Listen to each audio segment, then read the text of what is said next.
On Tuesday, a Louisiana woman pleaded not guilty to a felony charge after she allegedly gave her teenage daughter abortion-inducing medication, pills prescribed and shipped from a doctor in New York. The doctor was also indicted on a felony charge for allegedly prescribing and sending the medication to Louisiana after a telemedicine appointment. A West Baton Rouge grand jury unanimously issued the indictments, but New York's SHIELD laws has so far protected the doctor from extradition. This is the first criminal case of its kind since Roe was overturned in June of 2022.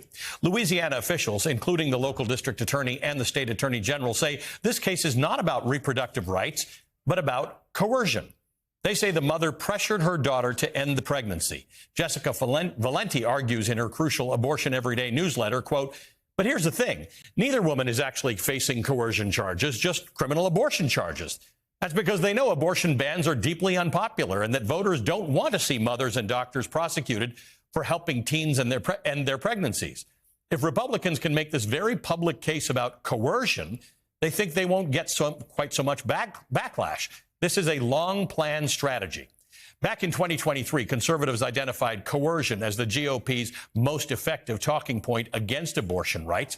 Now we're seeing that strategy play out in real time, end quote. This is such important context as we move through a post-Roe world. Jessica Valenti and so many other journalists, or so many others like her, journalists who've been watching the anti-abortion movement and doctors and advocates who've been living under the threat of it for years, predicting absolutely everything that's unfolding now. Nearly a decade before the fall of Roe in January of 2013, Lynn Paltrow of Pregnancy Justice wrote, quote, "If Roe is overturned, women who have abortions will go to jail," end quote. In May of 2022, Dr. Yashika Robinson testified, "We doctors could be threatened with prison for providing ethical, safe, necessary, medically appropriate care. Without access to abortion, maternal mortality rates will continue to rise," end quote. The same month, the legal expert Michelle Goodwin wrote, "This is coming out of the new Jane Crow. Black and brown women will disproportionately experience the blow and brunt of these deaths," end quote. Goodwin also warned of the coming wave of punitive laws, noting that states will turn to civil and criminal punishments of women and girls who seek abortions through medication or by traveling out of state, end quote. In June of 2022, Representative Alexandria Ocasio-Cortez said of the Dobbs decision, "This only makes abortions more dangerous, especially for the poor and marginalized. People will die because of this decision." And on our show here in 2023, Robin Marty of the West Alabama Women's Center said point blank, they are going to arrest people who get abortions. In their dissent to the Dobbs decision, Justices Elena Kagan, Sonia Sotomayor, and Stephen Breyer wrote, quote, "Enforcement of all these draconian restrictions will also be left largely to the state's devices. A state can, of course, impose criminal penalties on abortion providers, including lengthy prison sentences. But some states will not stop there.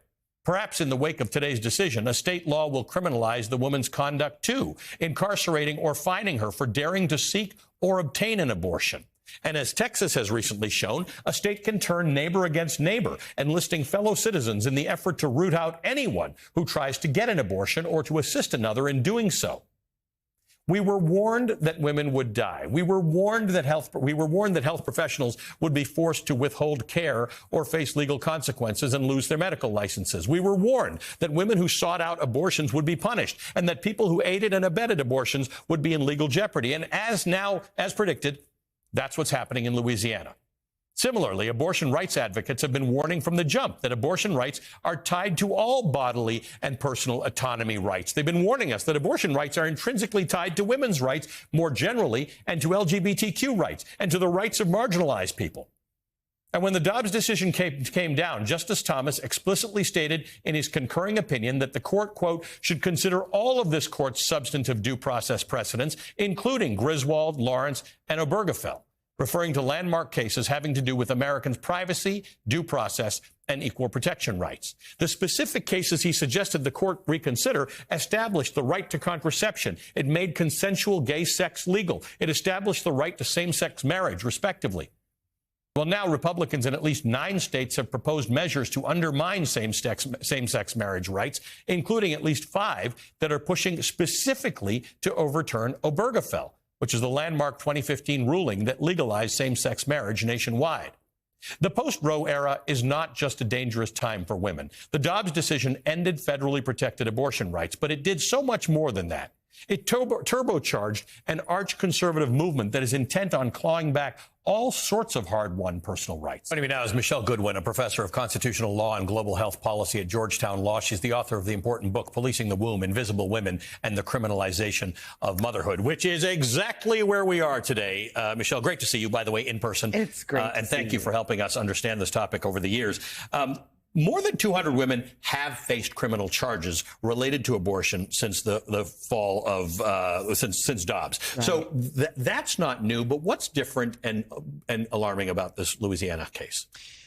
There's so much. Part of this is the claim that a doctor in another state can be extradited to Louisiana in order to face criminal and civil penalties. It's extraordinary. We've never seen anything like this, but I think it's worth unpacking Louisiana and what's been happening there. Since Dobbs, there have been a series of hearings where there have been doctors that have come forward and have said, we see patients that are 8 years old, 9 years old, and pregnant. Can you possibly mean that those 8-year-olds and 9-year-olds should stay pregnant under the state's laws? And the legislature there has said yes.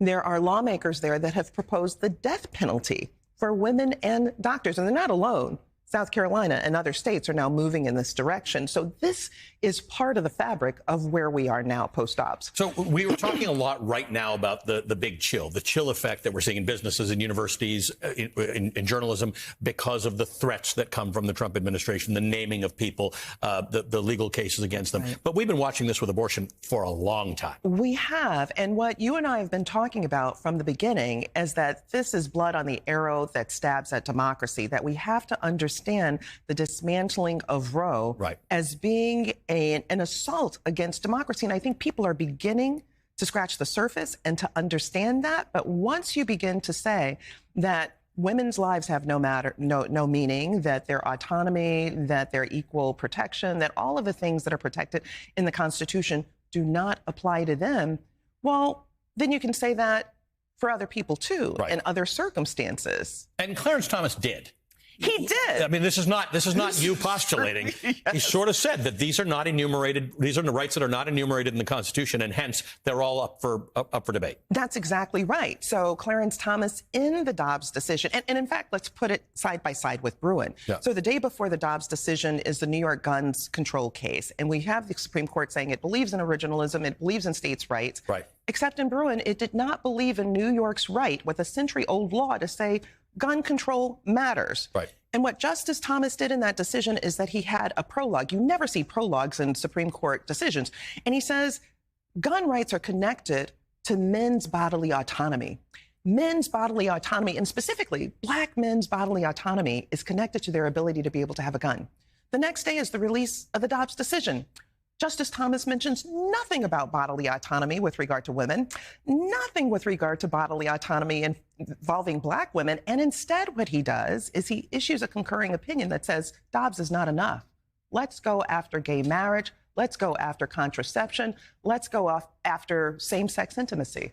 And that's happening. So this whole states' rights thing, when Donald Trump says, we're not anti-abortion, we just want the states to decide, we're now seeing movements in several states on the abortion front, but also on the LGBTQ front. That's absolutely right. And it's worth just noting, too, what's at stake with that. So everybody should be on alarm and alert.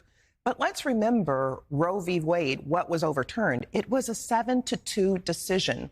5 of those 7 justices were Republican appointed. Prescott Bush, the father of George H.W. Bush, was the treasurer of Planned Parenthood. Why do I say that? It's because we are so far removed now. So far removed from where Prescott Bush was as treasurer of Planned Parenthood that now this dismantling is taken as a norm within the Republican Party. Michelle, great to see you. Thank you, as always. Wonderful. Michelle Goodwin is a professor of constitutional law and a global health policy expert at Georgetown Law. She's the author of Policing the Womb, Invisible Women, and the Criminalization of Motherhood.